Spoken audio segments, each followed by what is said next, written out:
it's okay to kill somebody for their skin color, and the governing authority says, yeah, that's fine, it wouldn't sit right with me. So I would say that's not fine. Okay. So, yeah. What if a Christian who's a believing Christian goes by the text, they're Puritans and they would go by what the text says. In fact, this text, if I read further on, it goes on to say that anyone who rebels against that authority is actually rebelling against God. Yeah. Well, that's probably why I don't believe in this. Yeah. I think there's kind of I don't know if this is what you were alluding to, but I feel like there's something that supersedes this. A theocracy. Exactly. What the governments or what the people we put in authority. Like we grant authority to people, but that doesn't mean that the universe or some natural law is granting authority to them. We kind of give them that authority. But I do think that there is somehow some like higher thing, which is just like our rational, how we can rationalize and how we can like reason with whether something is just or good. Okay. That is independent from. But isn't that subjective? Well, yes. It is, isn't it? Because what might be good for you and independent for you might be bondage for someone else and bad for someone else. Yes. You see what I mean? Yeah, and in that case, there has to be some, again, social contracts where you, at least how I view it, is something that could be good for me that could be very, very bad for somebody else. Yeah. I shouldn't do it because essentially I wouldn't want somebody else to be doing it to me. So it's this general social agreement that you have living in a society. That's how I see it. Unfortunately, that's not the case, isn't it? No, it isn't. But it's one of those things where legal authority can say it's illegal to jaywalk, to cross the street. And if there's no cars, I'll do it. And if a police officer sees me and wants to fine me, I would think that's unjust because again, I broke. You were not harming anyone. I broke the law, but I wasn't harming anyone, and I wasn't harming myself, and I made the rational decision that that was okay at that time. Okay. So as far as you're not harming anyone, you would consider that to be legal or should at least be allowed? I see very. Is that the reason principle? To disallow that. Would that be the principle that you work on, or? For the most part, I think that's like at least for me, that's kind of a very neutral. It's not good, morally good or bad. It's just if it's not harming anyone. Well, it can. It can be morally bad depending on, like I said again, the person you're speaking to. For example, there are many people who want to practice, for example, incest. There are people in Europe, I don't know from Canada, but there are people in Europe who want to practice incest. They are saying, look, we are both adults and we both consent and we are not harming anyone. So why are you saying that's against the law? Now that might be immoral to you and me, but for them it's not immoral. Yeah. And they are working on the same principle you're working on, which is A, they are not harming anyone, it is consensual, and it is something that basically agrees with that conscience. There is the risk of harming the child. Yeah. What if they use contraception? You see what I mean? They got ways around that because they have thought about this, but they want to legalize it. Now they're going to the parliament and they want to legalize it as something that's a legal paradigm within the law itself. You see, this is what I'm saying. There's a difference between bringing in just a secular understanding of the world, where everything goes as long as you're not harming someone, because that thing can sometimes backfire, and it has done in the past. I'm curious, in this case where they're using contraception, so there's no risk of a child being born. Then you're okay with that? Am I okay with it? Well, I'm not okay with it. Morally, are you okay with that? I mean, my main question is, so what is the harm in this case? I'm curious. No. Their argument is there is no harm, and it is consensual, and it is something that they both, as adults, have the right to do. But your principle is the same, isn't it? That as long as you're not harming anyone, then what's the problem with it? So would you agree in their favor, or would you disagree? Because it's the same principle they're arguing as you. I didn't know this was a debate here. Just thinking about it now, I haven't had much time. I would say if they're not harming anyone, then let them do it. Okay.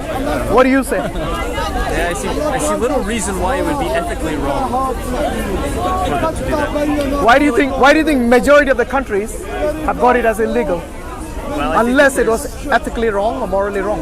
I mean, there's societal, well, I can speak for myself, there's some things which we see as taboo, and those taboos have not always been here. They can shift over time. So I would say, I mean, just me growing up in the 80s, in the 90s, the attitude towards, I'll just say, same-sex marriage or homosexuality was completely different than yours. It's very taboo to even talk about in my hometown. Very conservative.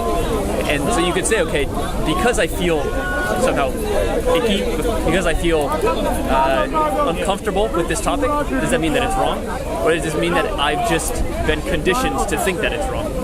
And so this is, to me, the question is, okay, who is it harming and what is the good and the bad in this on both sides? So you have no problem whatsoever if someone that you know very, very close and near and dear to you would be sleeping with his mom. You wouldn't have a problem with that. I would think it would be very socially strange. Socially strange, yeah. Very socially strange. But no issues other than that. It's similar to if you think about Nazi Germany, where it was legal to persecute Jews. No, that's different because that is obviously harming someone. So let's not compare apples and pears because that is literally oppression, isn't it? But here, like I said, they're both adults, they both are consenting to it, and they both consider it to be their right to express themselves freely. Just like the same-sex marriage you're saying. Again, the same thing, because before it was a taboo and it was considered more immoral and unethical and basically antisocial, so on. But then gradually people got used to it. So you see, when people will get used to their sons sleeping with their mothers or the father sleeping with their daughters, they will become socially acceptable and morally justified somehow. Well, and I think that there's maybe 2 degrees here. There's one which is like our social laws, so we can like, people can somehow embarrass themselves so much that we shun them socially, but that we don't put them in prison. So there's kind of a difference here. Like I recognize that you are having sex with your mother. I don't want any part of that, so I'm just not going to hang out with you. So that's one thing. There's another argument, which is, okay, we think that this is harming society as a whole, and so we need to penalize these people by throwing them into, by punishing them by some like actual concrete means, putting them in jail, fining them, something like this. And so that's, I think, the distinction here. So which one would you lean towards? Well, I have a hard time saying, okay, we should throw them in jail, because if they're not harming someone, okay, I guess if I don't really want to be around them because I find it uncomfortable, then that's my choice. I would just walk away and say, okay, I don't really want to converse with. So you see, we have come full circle with us discussing the fact that it's subjective, isn't it? Everything that you see around today is subjective in terms of morality and so on. You see, but don't you think there has to be a higher authority to basically someone who draws the line as to what we should do and should not do, what is morally justified and what is immoral, rather than the society and the times dictate to us? Higher, depends on what you mean by higher. I do think that we... I mean God, basically. That's what I'm trying to get to. Because you see, if someone, I don't know if you believe in God. Do you believe in God? agnostic towards it. Okay, but you... No, not really. You don't believe in God? Agnostic or atheist? No, I'm more on the atheist side. Okay, fair enough. So yeah, I mean, so maybe this argument actually fits in quite well with your worldview, because it is God, basically no dictating, no theocracy, no theological strings being pulled here. This is purely based on what people think about what is morally right, what is something that is accepted in the society, something that people kind of either reject or accept based on their feelings. You see, but the point remains, where does society draw the line, and who has that authority? Because if you're just going to allow the majority to dictate that, and the majority can be wrong, so at the end of the day, based on your worldview, who would you put in charge, or who would you give this authority to draw the line? Because I don't know if the government is always right, and we have seen from the past history that they cannot be always right. Yes? And I think our feelings and our intuitions kind of inform our opinions. And which can be wrong as well. They can be wrong. But I think still we can have man-made constructs. Like our ethics, maybe I'll give a concrete example. So like our hospitals. Yeah. We want them to be admitting, we want them to admit everyone fairly. So if my friend here, he gets injured, and I say, okay, I take him to the hospital and I say, okay, he's seriously injured, I want him to have priority over everyone else. So we say, okay, it's clearly wrong. Like the system needs to be built such that we cater to everyone equally. Just because like he's the most important person to me, that doesn't mean that he should get treatment first. So we need to have the system in place, kind of like let me put a spanner in that institution. I'll just say our institution says, okay, we need to treat them fairly, and we can't have favoritism. So even in this like small instance, even though it's like harming me, and if I had my opinion and if I had my choice, I would put him in front of everyone else. I'm okay understanding that, okay, there's a good reason why he's back of the line, and that's how we kind of like create our societies is based off of these like. But it's not always that. It's not like the first come first serve, is it? Like for example, if there was a child who was profusely bleeding in front of him, and he's not really in that much of a danger, then obviously he'll give the child the priority. Yes. Regardless of whether he came at the last or at the beginning. You see what I mean? The argument is the same. Yeah. No, the argument is that you give priority based on the circumstance, and then the same goes with whatever happens in our world today. Yes, you do not just say just because somebody out there feels right about a certain situation, you allow them, yes, let's make it legal because this community here thinks it's legal. You do not, maybe you haven't actually looked at the greater harm it does. Yes? How do we judge this greater harm? You look at the actual incident, and then you assess based on that. And that would go for everything. Take alcohol for example. Today alcohol is legal in all the countries, and we have every evidence conceivable to us in the 21st century of the impact and the effect and the dangers of alcoholism.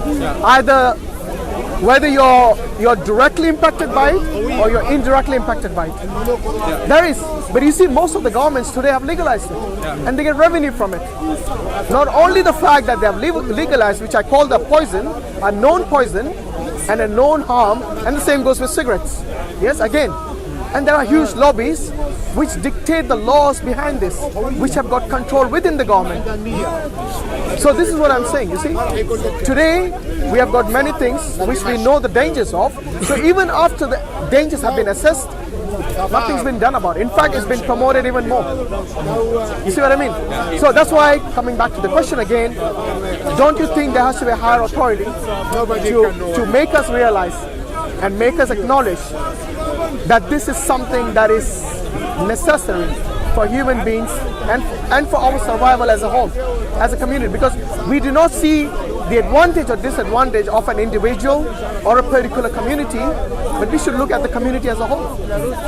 You see, this is something, by the way, I'm a Muslim, and as a Muslim, we believe that the laws which have been given to us in terms of what has been forbidden and what has been allowed and permitted, we call that the haram and the halal, the forbidden being the haram and the permissible being the halal.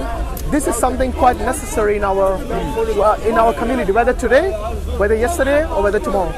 It's always because if we know someone of a higher authority who knows us better than anyone else because he's created us, then he would give us such laws which are good, beneficial for us, plus warn us at the same time, which are harmful to us. So you see, in Islam, it nips it in the bud about the alcohol. Alcohol is not permissible. And the same goes with the cigarettes. Yes, anything that harms your body, you stay away from it. And the same goes with any narcotics, any drugs, or anything that harms your body. The same goes with eating fatty food as well, which is bad for you, you know. So I'm not saying just alcohol, or I'm not just saying drugs.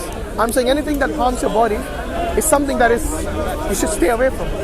And this is what we instill within our communities, within our belief, and within our families as well. Is it something that? So I agree, it's things that you should stay away from. Yeah. Is it something that should be discouraged, or something that should be illegal and you're punished if you do it? Well, it depends on the danger. For example, if things like alcohol and drugs, which is a clear danger, then I think that should be not permissible. At least that's my opinion. Because you see, it's not really taking away the rights of the people. Because you see, if somebody demands, for example, if your child demands to drink poison, yes, you will take it away from them, would you not? You wouldn't give him a choice. Do you want it or do you not want it? Because you know clearly that is something harmful for you. You know that is a clear danger for you. So what would you do? You would say that is not permitted for you.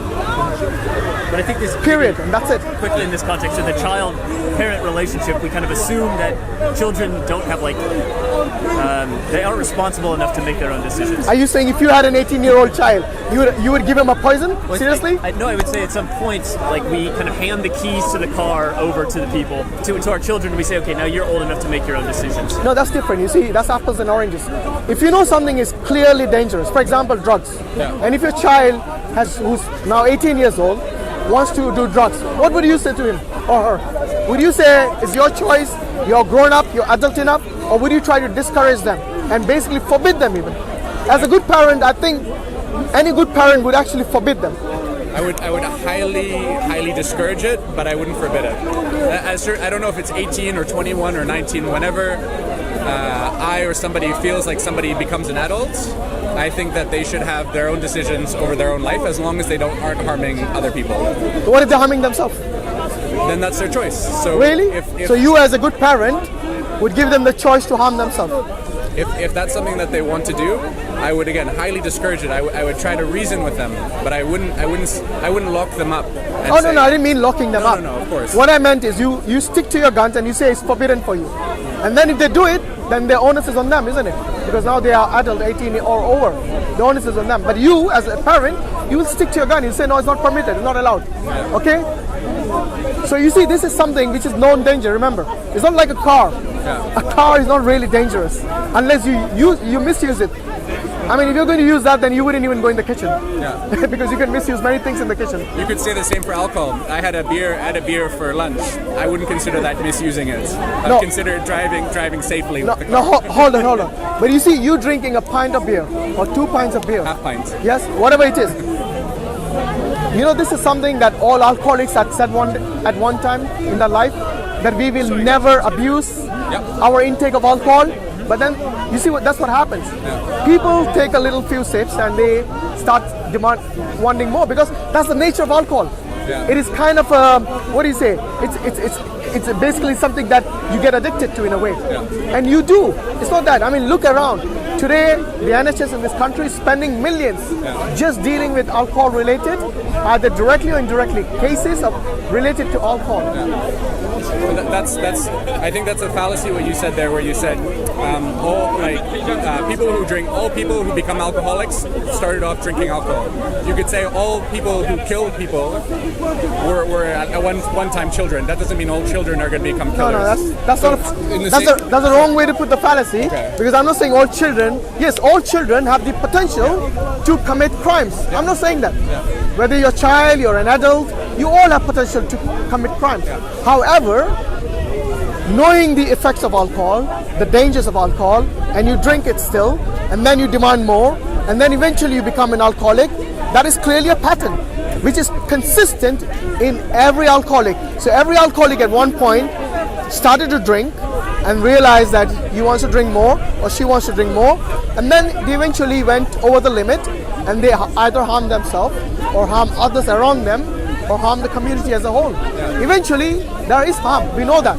Now take the case of the cars. Yes, the cars emit a lot of basically impurities, and I'm totally against that. If they can build cars which emit less impurity, or rather completely eliminate, maybe, I don't know, hydrogen cars or even electric cars in the future, I'm all for that. But you see, this is something which is a necessity. It's not like if you do not drink alcohol, you will not survive in your life. You will. But there are people who do, if they're unable to drive cars, they will be put to great, I don't know, difficulties, for example. Yes, going from place to place, and they are used to that cars, then they will, because there are people who live completely without cars, they have no problem. But then they are used to that. But you see, alcohol is more like an entertainment. It's not really a necessity, is it? So you cannot compare alcohol with driving or alcohol with a kitchen knife. They're two different things. One is just for entertainment. You're losing your health, you're losing your money, obviously, and you are setting a bad example for the people. Obviously, I'm not saying all alcoholics, but sorry, all people who drink, but at least the alcoholics are. And you see the harm. These people, they do not only lose themselves and their money, but they also harm the immediate family and their family's family. It's an impact overall. And that's the reason you see in Islam, it's basically nipped it in the bud, where he says alcohol is forbidden, and so is gambling, for example. Gambling has the same thing. Yes? People will say, oh, I'm not harming anyone, it's my money, I can do whatever I want with it. But they do not realize the harms of it. The harm to their family, to their community, because of this, I don't know, this habit of theirs of gambling away the money, the excess money they have. You know, there are millions of people out there who cannot even drink, who do not even have water to drink. They have to walk miles for that. Yes? And that's something you see, charity is another thing that is encouraged in Islam, that we try to use any excess money we have and give to charity, not waste it. Yes? But you see, again, in the name of entertainment, you have things like alcohol, things like gambling, yes, which is, to be honest, neither beneficial to the society or the individual himself. It's just for their fun, for that little, I don't know, moment of fun and entertainment. It is something that they have used to. I agree with you 100%. Yeah. I think where we disagree is I don't think it should be forbidden. Okay. So, but I agree with you that I think any sane person would say charity is obviously better than gambling or drinking alcohol. No, I'm saying the excess money you have, do not misuse it. And that doesn't mean only gambling. It also implies to things like, I don't know, doing something which is access to your needs. Yes? Doesn't mean that you can't have entertainment in your life, so you can go on holidays. Doesn't mean that. All I'm saying is, do not overindulge in things, and that is something that Islam also forbids. To basically misuse the wealth that has been given to you. And I think this misuse is the problem, because this is the same I see with the alcohol as well. So the example where someone is over-consuming, they're overindulging, and it's harming them and their family and everyone around them, then this is clearly a bad thing. I think there could also be cases where someone at an occasion, maybe they enjoy that occasion a bit more. They make a connection with a group that they maybe did not make otherwise. So maybe there's some, but it's not always a strictly negative thing. No, but that can be done without alcohol. What you just said, okay, go to a golf club, go to a tennis club. You can do the same thing. You can, but let's say I, as a person, and I just say, hey, I really enjoy having a whiskey at the end of the day. It makes me feel good. But that's what I'm saying. It's just entertainment value, isn't it? But if it is, but you do realize that even you having that whiskey is harmful to you, even if it's a small quantity. It's what? Sorry. Small quantity does add up. Gradually, it does. So it's bad for your liver eventually. Why would you want to harm yourself? That's all I'm saying. I know you're saying you want to forbid it, even if it's a known danger to your child. Yes, because to me, it really doesn't make sense. If you know something which is a known danger, you would definitely forbid it. So I would say it's the same. So we always calculate these risks, internally. Maybe it's a different example. I decide I really, really want to go skydiving. It's super exhilarating to me, and then I hurl myself out of a plane. I know that there's a possibility that my parachute won't open and that I will plummet to my death. But I'm weighing that against the thrill that I'm going to be getting. And so I look at this on balance and I say, okay, I'm going to go skydiving. The risk is so small that even if I die, so you could say it's the same thing. So I have this glass of whiskey. It doesn't mean I'm an alcoholic. It just means that I'm going to enjoy it in this moment. No, I'm not saying you're an alcoholic. All I'm saying is that you do realize that you could harm my liver. It could. It definitely does. This is something that we have got enough scientific information now that it does harm your liver. It's not like an if or a but or a could or should. This is something which is proven, and this is something we are not going to even debate about. But you see that example of you skydiving. At the end of the day, that is a thrill, and it is a risk at the same time. Yes, but this is something that you cannot compare with alcohol, which you do more than the skydiving. You might do skydiving once in your life. All right, once in your life. It can be the last time in your life. Or it could be something which you enjoy as a sport, and then you might want to do more often. But you see, you are putting your life in danger in the sense that you're seeking this as a risk, not something to do with your health per se, but as a risk of your life that you either make it or you end it all. And this is a risk that's different, isn't it? But you consider that as a sport, as an entertainment as well. But at the same time, it's not something that you come and do every evening, or you do socially as, I don't know, every weekend or something. Most people do it like once in a lifetime. Some people see it as a sport. So I don't think it's a fair comparison between alcoholism, because today you see alcoholism is not something done by a few people in the community, like only a few people would go skydiving, but this is something which is, I would say, at least in this community, majority of the people, they do it. Okay? And look at the harm it's done. A harm to their families, to their friends, to drink driving, for example. They spend millions every year to basically avoid people going on this binge drinking and drink driving after that. Yes, and there's millions spent on advertisement. Why? Because they know that once you have consumed alcohol, yes, you are unable to think rationally and think and make decisions, split decisions, which is required when you're driving. I think we need to make the distinction between alcoholism, which again we agree is I think we're all on the same page there that it's bad, and having alcohol, so having a beer, where you think it should be forbidden and then I think it shouldn't be, and having that debate. And then the question, the interesting question is really, does making it forbidden make less or more people have it? And then the question I could ask you is, if what's a really bad drug? What's heroin, for example? If heroin were legal, would you do it? Would I do it? Yeah. After what I told you. No. But that's the point. So. Would you do it? No. Why not? Huh? Because I wouldn't want to harm myself. But you already are harming yourself when you drink alcohol.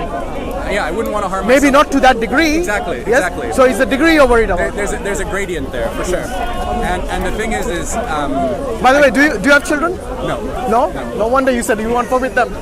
Trust me, when you do have children, you're right. I might. You might turn into a dad who will say no drugs, no alcohol. That's it.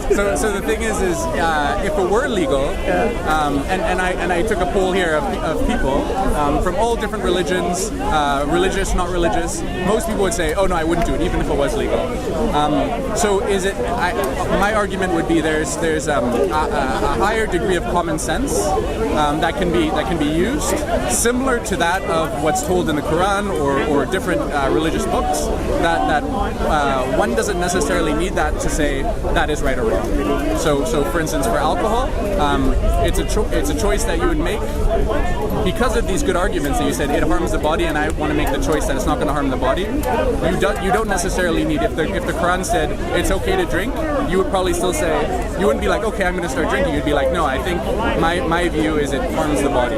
Yeah. And therefore I wouldn't do it. You're right. It is common sense. Yeah. Unfortunately, common sense isn't very common, and that's the reason you see the NHS basically to its limit every Saturday, Friday night, and Saturday night. The which? The NHS, which is the National Health Service here in this country. Okay. Yes, you see it to its limit. You see ambulances going around the country, I would say. Yes, this is what I'm saying. So on Friday night, on Saturday night, these basically, I mean, they might be very respected people in their communities.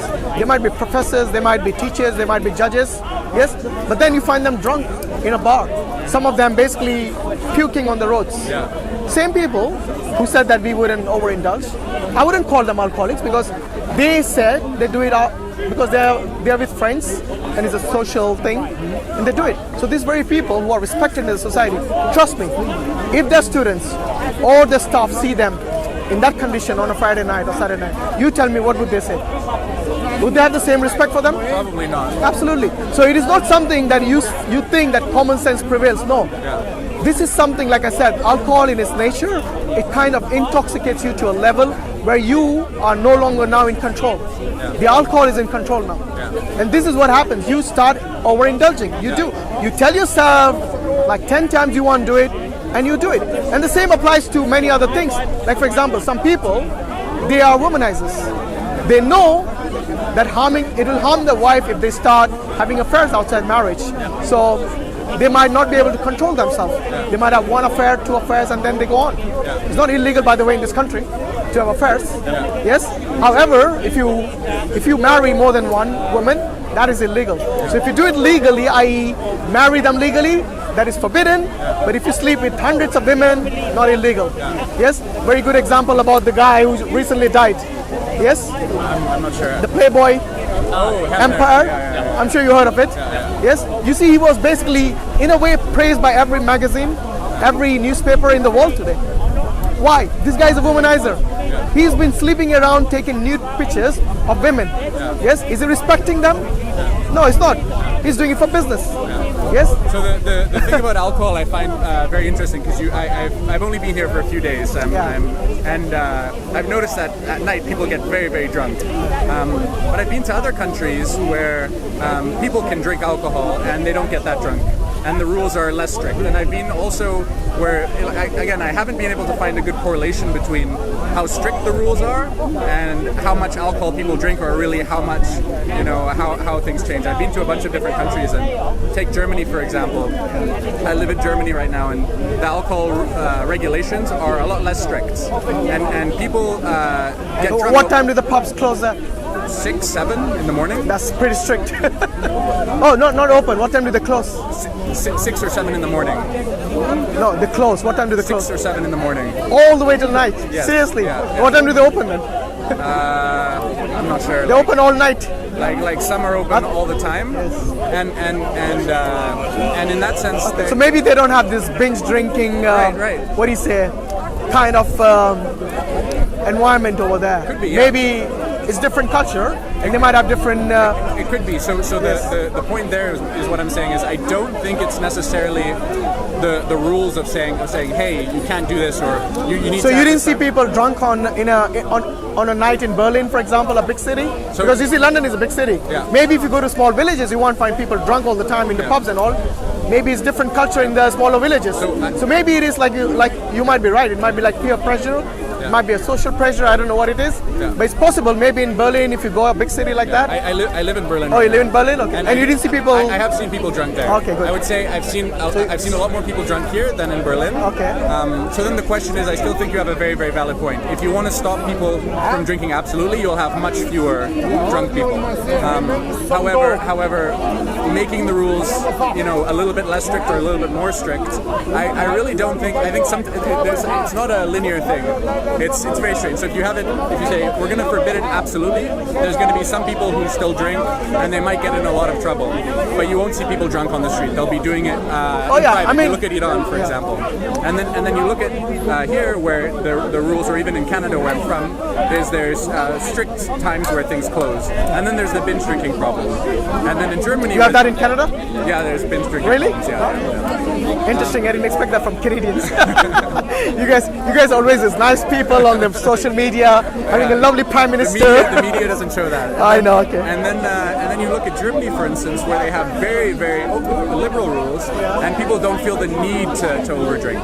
They have some drinks with some friends, and then they go home. But you see, my objective here is not to tell you that they should just overnight completely forbid it and stop it. That's not what I'm trying to say.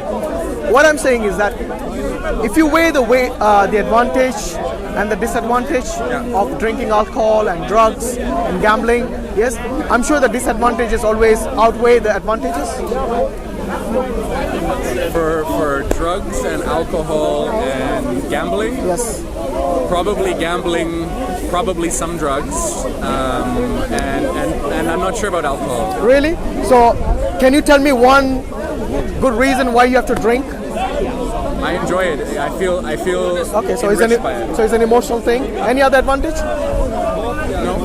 Okay, I can give you lots of disadvantages. For having one beer at lunch. Yeah, but it doesn't always go like. Look, I'm not looking at you as an individual. Yeah. I'm looking at alcoholic problem as a community. Yeah. So it's not you as an individual. Yeah. And even if, for example, if I look at your entire life and look at you and you were basically the objective of my research, and you were the only subject, then yes, I will find in your life instances where you have abused it. Yep. Yes? Yep. And this is basically applies to everyone. Yep. But that's not what I'm trying to deal with here. I'm saying that if you look throughout the communities, whether it's Germany, whether it's even Iran, whether it's Muslim, non-Muslim countries, yes, where alcohol is permitted, you see greater issues related directly or indirectly to drinking alcohol.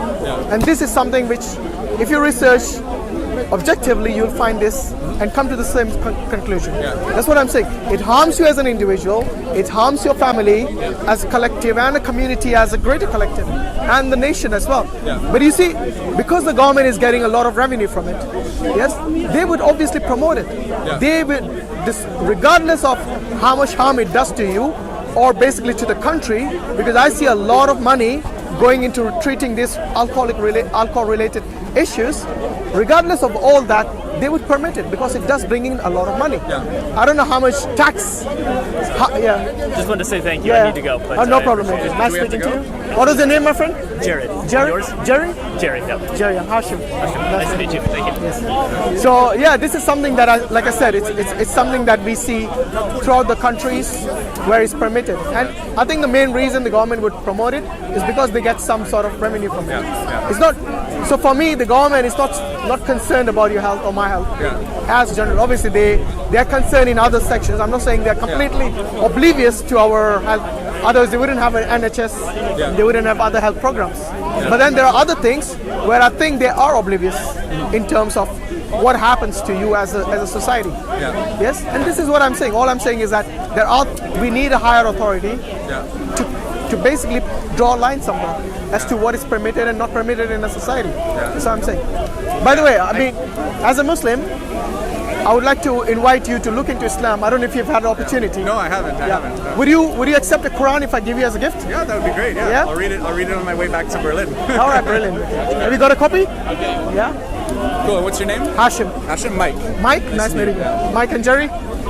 Yeah, I think it's like I'm still not convinced that we require a higher power. Oh, that's very nice of you. You like a pocket version or a bigger one? No, this is perfect. Yeah. Okay. Thank you. Where's he going? He's going to get another one.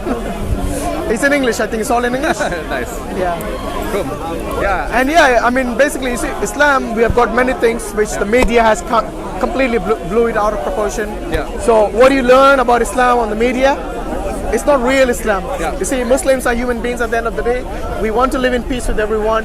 We want the goodness for you and for us at the same time. Yeah. And that was the reason for spending so much time with you, to understand that we as human beings should work together. Yeah. And then the most important thing is we should recognize that we have a purpose in this life. Yeah. Yes? And we didn't just come, we are not basically like animals. We basically are born, we eat, drink, grow up, and then die one day. Yeah. You see, we have a higher purpose. So at the end of the day, I don't know if you know much about Islam, but basically our understanding is that we'll die one day, and then there'll be a life after death. So take you for an atheist, for example, and if I were basically to wager with you, I know I'm against gambling, but let's say there was, if you were. there was no money involved here, but only a wager with you in terms of let's say there is no afterlife. Yeah. Yes. So when you die, you become dust. Let's say you die and you become dust, and that's the end of you, and that's the end of me. So you see, both of us, we die one day. And by the way, death is something, regardless of your belief, you have to accept it's inevitable. Yeah. Everyone dies, yes? So that is one fact no one can deny. Yeah. So in the scenario I gave you, we both die and we become dust, and that's it, end of it. Now, let me give you another scenario. The other scenario is basically where you do have an afterlife. Yes? So you see, I have prepared for that afterlife. Yeah. If you were given that choice on that day by God to say, what have you done? What have you prepared? Yeah. And what would you say on that day to God? Let's say there was a God after that. Yeah. The other scenario, remember one scenario, nothing happens and that's the end of it? Yeah. The other scenario where my version is right and your version is wrong. So what would you say if you were faced with a situation where you would face God and then you were questioned? Yeah, what have I as done? to why have you rejected God? Yeah, I would say that I didn't see. So if I were faced with that question and all of a sudden God is God is real and I'm there and I question, I would say, well, I didn't see enough reason to believe in God at the time. That's what I would have said. What if basically there were reasons in your life where you had, for example, communicated with people and who reasoned with you as to the necessity and the rationality of God. For example, all this that we see around us, it didn't just appear one day by accident, or the universe that we see today. Where do you think that came from? That's a very, very big question. I'm not sure. I mean, certainly you don't. I mean, you being an intelligent man wouldn't assume it just appeared one day, is it? No, I wouldn't. Well, first of all, I'm not sure like where the universe came from. I also, that said, I don't believe that because I don't know something, God created it. Okay, so what is the other alternative? It could be something that I just don't know. So Take the Big Bang, for example. You believe in the Big Bang? I've Big read Bang about Theory? it. Yeah, I've read about it. Yeah. So you see, the Big Bang Theory basically postulates that everything that we know, it basically started at one point, and from that point onwards, everything basically emerged from that point onwards. So the stars and the planets and everything we see around us, it had a beginning at a certain point, and from that point onwards, the universe began basically, and time began as well in a way. If you read some of the scientists, their theories. But you see, even the beginning of this has a cause. I don't know if you believe in the theory of cause and effect, that everything that begins to exist has a cause. So because the universe began to exist, it must also have a cause.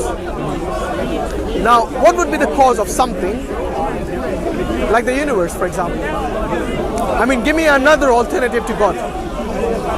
So there are some aspects that are probabilistic in nature. Yeah. So if you think about like so there's like Newtonian science and then there's quantum science. You know, the science of the very small. The science of the very small. Right now, it doesn't necessarily make sense to us that much. Okay. And the way that we express it in terms of probabilities. So in the idea of the very small, it's not always cause and effect. That's because we don't know about it. But we don't know exactly. So it could be cause and effect. It could be. Yeah, but we don't know. We mathematically haven't been able to see it's cause and effect, or it isn't. Okay. Now, whether or not it is or isn't, again, we don't know. But us not knowing does not necessarily mean that it's God. So if I ask you, can something come or originate from nothing? Even in quantum mechanics. Yeah. No. Yes, things can pop in and out of existence, but only at the very, very small, small scale. That's because we don't know. Not at the scale that. But I wouldn't say they pop out of nothingness. Or would you say that? Right now, well, is it magic? We don't know where they pop. No, it could be just the universe, but we don't know. Even the universe is much more. Lots of things pop in and out, but at the very, very small scale. Yeah, but do you think they come from nothing? Or there has to be something, like an energy field or something? I'm not sure. I don't know. It's one of these things where. Because if anyone tells me that something comes from nothing, I will really question their understanding of nothingness. Yeah, it's one of these things where I don't know, and I don't think anyone knows at the small scale. But what I believe or don't believe, I don't think will dictate the truth. So me being very, very sure, or not even very, very sure, to be honest, me being open to the possibility that there isn't a God does not mean that there is or isn't a God. Also, you are open to the possibility that there is a God? Of course, if there's reason to believe, I just haven't been able. Well, the reason is that all this came into existence from something, and it cannot be nothing. Yeah, I think it would be very very silly to. Would that be a rational reason that God exists? That all that we have as something in existence, known or unknown, cannot come from nothing. Would that be a good reason? It could be a reason. I don't know if it would be the reason. Yeah, I'm not sure. Well, whether it's a reason or the reason, at least it points to the fact that there has to be some supernatural being who brought this into existence. Because you see, for me to basically comprehend something coming into existence from nothing, yes, it's quite strange. Yeah. It's quite, basically, it's not logical even. It's incoherent and illogical.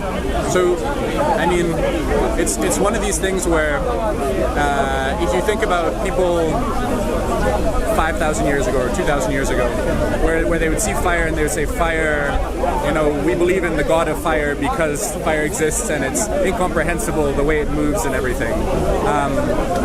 We could be like that right now with our current idea of physics and the universe. It could be stuff that we just don't understand, and we'll have an idea. And after knowing everything that we can know, maybe it'll be very clear that there is a God.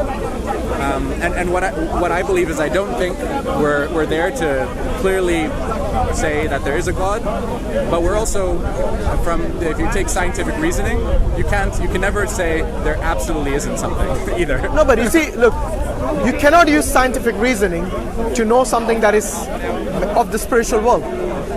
You cannot, because science doesn't deal with that realm. It doesn't deal. That's basically outside its scope. So you cannot use scientific experiments to know whether there is God or not. Because science doesn't deal in spirituality, does it? Well, science isn't just experiments, it's also logic. And you use logic to understand that God exists, yeah?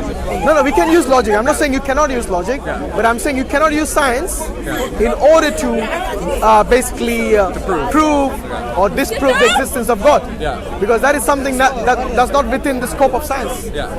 And even if science tells you that there is no such thing as God, then basically it is claiming to know something which is beyond its scope. Yeah.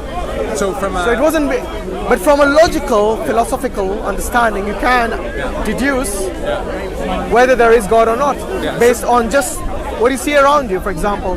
And you cannot say that anything, forget about the universe, for anything come into existence from nothing is completely illogical. You can't, because then you're saying that nothing, to me, I don't know what is nothing to you, but to me nothing means the absence of everything. And everything includes energy. Yeah. Everything includes... the absence of anything. No, the absence of everything. The absence of anything. Nothingness is the absence of, regardless of what you can imagine, what you can think, is the absence of all that. No, so if you have half of that, that's still something. Second? If you have half of everything, you still have something. Okay, if you want to call it anything, you can say absence of anything. That's fine, because then again we go to what is anything. That's the reason I said everything, because everything that you can imagine, everything you can think, none of that, whether it's one of those, everything, whether it's a small subset of that, or the entire everything, nothing is completely the opposite of that. You see what I mean? And that's why I'm saying that for me it is illogical and incoherent for anyone to claim that something comes into existence from nothing. Okay. Unless you redefine the word nothing, or redefine the term and the meaning of nothing. But then that nothing wouldn't be nothing anymore if there was something in it. You see what I mean? Yeah. So that's the only way we can think of. But to me it would be illogical to say or to claim that God doesn't exist. Yes, because to me that something which created all this is God. The something that keeps all this in harmony, in control. Look, I mean, you don't see the planets colliding into each other or something like that. You see, we see some harmony within the universe, and this is something that's something quite evident to us. But that's a good point you make. So then the idea, the definition of God, then, right? So there's the 2 points there. So the definition of God, I think, is important. Yes. And understanding is God some energy, or is it some omnipotent being, a singular being? I think is important clarification there. And then the second point about how things are in harmony. The planets crash together all the time, like all over the universe. Yeah. Well, within our solar system, when was the last time a planet collided? Not in our solar system, but if you talk about the broader universe, every day, hundreds of stars. Yeah, but maybe that is a planet collision. Who knows? True. Maybe it is to give rise to another bigger planet, for example, or maybe a star might implode to give rise to a new star. It might be planned. Doesn't mean it's disharmony. It's basically, that's what I'm saying. I mean, look, what I'm saying is that, for example, your definition of God, that's a good question. In the Quran, Allah has defined himself as He's unlike anything. Yeah. So everything that you can imagine, everything that you can think of, everything that you have seen or not seen, He's beyond that. Yeah. So in terms of what God is, He's basically beyond our comprehension. Okay. But for us, that's not important as to who He is. It's not something that will be questioned about as to what God looks like or how or describe Him or something. Yeah. That is beyond our ability, beyond our scope. However, there are certain glimpses of God in terms of what He is has been given in the Quran. Yeah. For example, He's someone who's all powerful, almighty. Yeah. Yes, He doesn't die. And God, by the way, is the uncaused cause. Okay. Yes? Okay, I That's see, not in yeah. the Quran, that's this logical deduction. So, like I said, everything that begins to exist has a cause. And because God didn't begin to exist, He's eternal from the beginning. And basically He has no beginning, no end. And this is one of the definition of God as to who He is. And He basically has given us guidance. So He has created us and He has given us guidance. So He didn't just send us to earth without any guidance. And that is where the earlier discussion comes in as to He's told us what is forbidden for us and what is permitted for us. Plus how to basically, how to deal with our daily lives. And this is where we come to the understanding of what God has a plan for us now and in the afterlife. And this is, you see, this is something that is clearly defined in the Sharia. Sharia is basically the rules and regulations and the teachings with basically everything that encompasses the religion and the faith. It's within this, you can call it a framework in which it is. So from the time you wake up to the time you go back to sleep, and from the time you're born until the time you die, it's all basically something, how to lead your life in a very holistic manner is something that is taught to us within our faith, our religion. So taking the idea of God, where you say, is Uncaused cause. I think that's very beautiful, actually. There are similar ideas within Eastern religion as well, of God being this thing that was able to create. Creator. The creator, That's one of the names of God, Al-Khaliq. And then the question is so there's the framework that you mentioned within the Quran, and then there are other frameworks in other religions. So I do see that there's some commonalities between almost all religions, like don't kill somebody, stuff like that. I mean, you don't have to be religious for that, do you? Right. So there's also some common sense there. Of course there is.